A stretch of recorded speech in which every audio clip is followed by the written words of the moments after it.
guys, welcome to my channel, welcome back to my channel. Now in this video we are going to talk about most important topic of physical chemistry for MHT CET 2024. Yes, कुछ ऐसे topics मैं आपको बताने वाली हूँ जो कि हर साल रिपीट होते हैं बार बार. Yes, तो पहले स्टार्ट करते हैं फर्स्ट चैप्टर से सॉलिड स्टेट.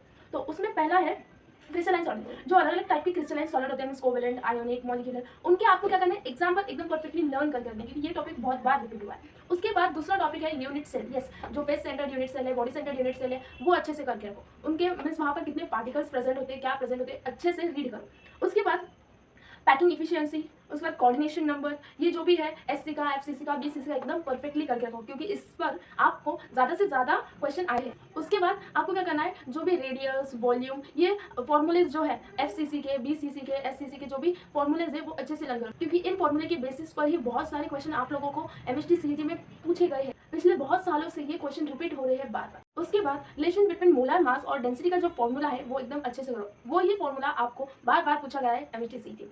उसके बाद आता है जो फेरोमैग्नेटिक है, डायमैग्नेटिक, पैरामैग्नेटिक, इनके जो एग्जांपल है बहुत बार पूछा गया है.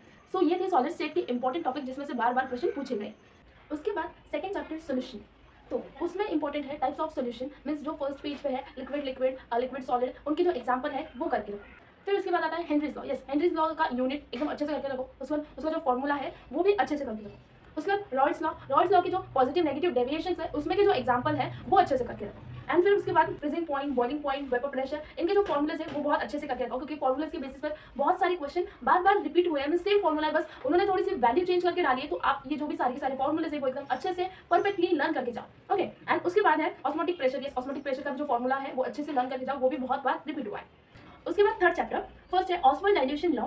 यस, देखो फिजिकल केमिस्ट्री न्यूमेरिकल्स तो भर भर के आने वाले हैं. थ्योरी का कुछ पार्ट आएगा बट ज़्यादा से ज़्यादा आपको क्या देखेंगे, न्यूमेरिकल्स. तो थर्ड चैप्टर का फर्स्ट टॉपिक है ऑस्मोल डाइल्यूशन लॉ.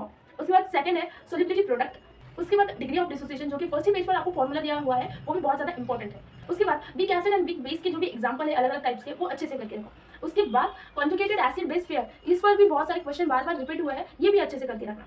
एंड उसके बाद find the pH value. Yes, pH value पर भी बहुत बार क्वेश्चन आए, न्यूमेरिकल्स आए, तो वो भी अच्छे से करके रखना. उसके बाद आते हैं फोर्थ चैप्टर पे. तो फर्स्ट टॉपिक है थर्मोडायनामिक प्रोसेसेस. यस, जो कि सारी की सारी isothermal process, isochoric process, isobaric process, ये सारी की सारी प्रोसेस जो है वो अच्छे से करके जाओ. एंड उनके जो भी फॉर्मूलाज है वो अच्छे से करके जाओ, उन पर बहुत सारे न्यूमेरिकल पूछे गए हैं. उसके बाद जो फर्स्ट लॉ ऑफ थर्मोडायनामिक का फॉर्मूला है वो भी अच्छे से करो. एंड उसके बाद इंट्रिंसिक एंड एक्सट्रिंसिक प्रॉपर्टीज की जो भी एग्जांपल है अलग अलग, हीट ऑफ कैपेसिटी किसमें आती है, एक्सट्रिंसिक में क्या, इंट्रिंसिक में, ये भी क्वेश्चन ऐसे टाइप के क्वेश्चन भी वहाँ पर पूछे गए, तो वो भी अच्छे से करके रखना उनके एग्जांपल्स. उसके बाद है प्रेशर एंड वॉल्यूम वर्क का जो फॉर्मूला है वो अच्छे से करके रखो. फिर उसके बाद मैक्सिमम वर्क. उसके बाद इंपॉर्टेंट है Gibbs energy. Yes, Gibbs energy पर बहुत बार क्वेश्चन रिपीट हुआ है, तो उसका फॉर्मूला एकदम अच्छे से करके जाओ. उसके बाद आते हैं फिफ्थ चैप्टर पे. तो फिफ्थ चैप्टर का फर्स्ट टॉपिक है सेल कांस्टेंट. उसका फॉर्मूला अच्छे से लर्न करो. देखो फिजिकल केमिस्ट्री ज़्यादा से ज़्यादा न्यूमेरिकल ही आएगी आपको, तो फॉर्मूलेज जो है वो अच्छे से लर्न करो. फिर उसके बाद सेकंड टॉपिक है molar conductivity. Yes, molar conductivity का भी फॉर्मूला अच्छे से लर्न करो. उसके बाद है कोलरॉश लॉ, वो भी अच्छे से करो. उस पर भी न्यूमेरिकल आए हैं, थ्योरी नहीं, न्यूमेरिकल आए हैं. एंड उसके बाद है cell potential formula. Cell potential का फॉर्मूला अच्छे से लर्न करो. ये इंपॉर्टेंट फॉर्मूला है, इसे ध्यान से लर्न करके जाना एग्जाम में क्योंकि इस पर क्वेश्चन पूछे गए 4 से 5 बार ये क्वेश्चन रिपीट हुआ है. फिर उसके बाद आते हैं फिजिकल केमिस्ट्री के लास्ट चैप्टर पर जो कि है केमिकल काइनेटिक्स.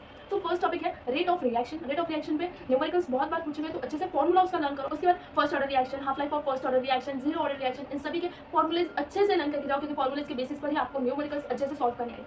उसके बाद order of reaction. Yes, order reaction में क्या है, फर्स्ट ऑर्डर है, सेकंड ऑर्डर है, जीरो ऑर्डर है, कौन सी ऑर्डर है, ये इस पर भी क्वेश्चन पूछे गए. फिर उसके बाद है rate law. Yes, rate law पर भी बहुत सारे क्वेश्चन पूछे गए हैं, तो फॉर्मूलेज अच्छे से लर्न करो. देखो मैंने इतना सारा बताया, उसमें ज़्यादा से ज़्यादा आपको क्या दिखा, यस न्यूमेरिकल्स दिखे, फॉर्मूलाज दिखे, तो इसलिए फिजिकल केमिस्ट्री के लिए फॉर्मूलाज एकदम अच्छे से लर्न करो. एक फॉर्मूला शीट बनाकर रखो, रोज उन फॉर्मूलाज को रिवाइज करो. Hope this video will going to helpful for you. Like, subscribe and share to my channel.